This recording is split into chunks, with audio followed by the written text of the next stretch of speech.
안녕하세요. 부자빠 주식학교의 김사부입니다. 오늘은 전설적인 투자자 필립 피셔의 아들이자 아버지 못지않은 월가의 최고의 투자 전략가가 된 켄 피셔의 책을 읽어드릴까 합니다. 책 제목은 주식시장의 17가지 미신입니다. 이 책을 보시면 많은 사람들이 당연한 상식이라고 여겼던 생각들이 미신임을 깨닫게 해주는 내용들이 아주 많습니다. 예를 들자면 아직도 많은 사람들이 안전하게 원금이 보장되면서 고수익을 올릴 수 있다는 생각을 하고 계신데요. 그런 상품은 금융시장에 존재하지 않습니다. 책 내용을 읽어드리겠습니다.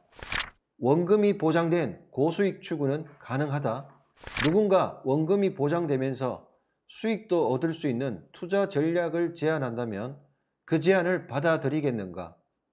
언뜻 보기에는 아주 훌륭한 전략처럼 보인다. 원금 손실 위험은 없으면서 주식처럼 고수익을 거둘 수 있다면 누가 마다하겠는가? 꼭 먹고 알 먹고 아닌가? 매일 저녁 스테이크와 아이스크림을 잔뜩 먹어도 살이 찌지 않는다면 얼마나 좋겠는가? 원금을 보장받는 동시에 성장을 추구할 수 있다고 생각하는 것은 매일 저녁 칼로리와 지방 함량이 낮은 스테이크와 아이스크림을 아무 죄책감 없이 즐길 수 있다는 생각과 다르지 않다. 이는 동화 같은 이야기다. 먼저 원금 보장에 관한 사람들의 오해부터 밝혀보자. 원금 보장 목표를 이룰 수 있는 사람은 생각보다 적다. 당신이 장기적으로 원금 보장을 원한다면 그 이유를 자신에게 물어보라.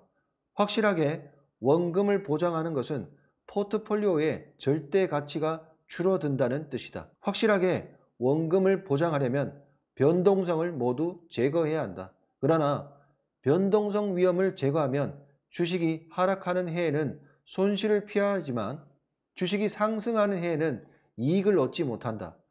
원금 보장을 원한다면 실질적으로 현금이나 현금성 자산만 보유해야 하므로 장기적으로 인플레이션 때문에 구매력이 서서히 감소하기 쉽다. 물론 국채에 투자하면 현금보다 높은 수익을 얻을 수 있다. 그러나 국채는 확실한 원금 보장 상품이 아니다. 국채 가격에도 변동성이 있으며 수익률이 마이너스였던 해도 일부 있다. 즉, 만기 전에 매각하면 국채에서도 손실이 발생할 수 있다는 뜻이다. 따라서 국채에 투자해서 원금을 보장받으려면 반드시 만기까지 보유해야 한다. 그러나 이렇게 국채를 만기까지 보유해도 인플레이션을 따라가지 못할 수 있다. 인플레이션의 장기 평균값은 3%다. 이 글을 쓰는 2012년 현재 10년 만기 미국 국채의 수익률은 1.6%다. 30년 만기 국채는 2.8%다. 무려 30년 동안 자금을 국채에 묶어두더라도 인플레이션을 못 따라갈 수 있다는 뜻이다. 그리고 만기까지 보유하지 않고 중도에 매각한다면 손실이 발생할 수도 있다. 현재 금리가 사상 최저 수준이므로 장기적으로는 금리가 상승하기 쉽고 그러면 보유한 채권의 가치는 감소하게 된다.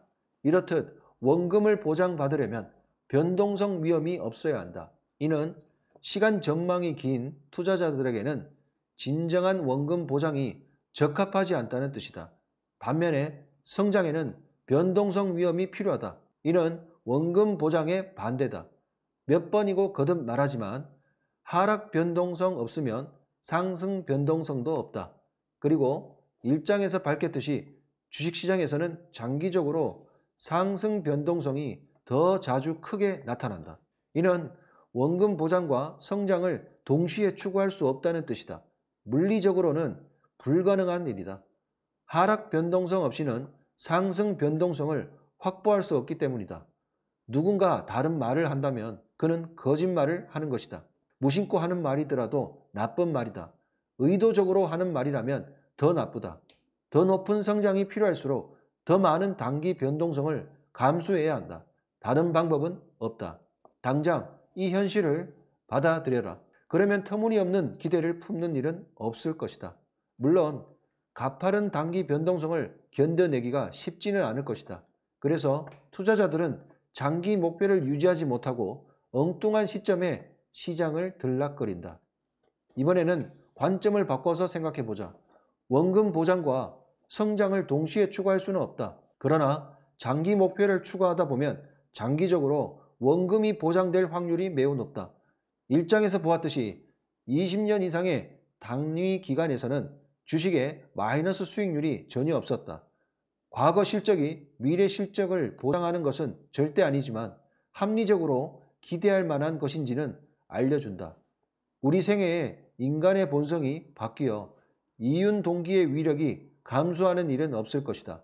따라서 앞으로도 장기간 주식이 높은 수익률을 유지할 가능성이 매우 크다. 이는 잘 분산된 주식 포트폴리오를 구성하면 앞으로 20년 동안 성장할 가능성이 매우 크다는 것이다. 따라서 변동성은 경험하겠지만 성장과 원금 보장을 모두 달성하게 될 것이다. 물론 단기적으로는 마이너스 수익률도 경험할 것이다. 그리고 때에 따라서는 원금에서 손실이 발생할 수도 있다.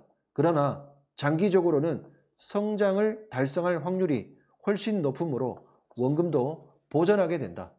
그러나 이는 모두 성장을 목표로 삼았을 때 기대되는 실적이다. 원금 보장을 목표로 삼는다면 20년 뒤에는 겨우 원금만 유지하는 실적에 그칠 것이다. 따라서 누군가 원금 보장과 성장을 동시에 추구할 수 있다고 말한다면 그는 금융 이론을 잘 모르거나 속이려고 드는 것이다. 둘 다 잘못이다. 네, 여러분, 혹시 누군가가 안전하게 고수익을 올릴 수 있다고 말한다면 그는 사기꾼이라고 생각하시면 됩니다. 부자빠 주식학교 클럽에서도 주식시장에서 하락 변동성을 피하고 고수익을 낸다는 식의 이야기는 절대 하지 않습니다. 하락장에 주식이 없으면 상승장에서도 없다라는 말이 있습니다. 금융의 역사를 통틀어 볼 때 장기적인 관점에서 주식시장이 가장 큰 변동성을 보이면서도 가장 큰 수익을 줬다는 것은 지난 과거가 말해주는 사실입니다.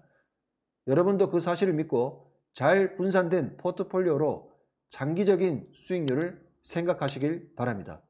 감사합니다.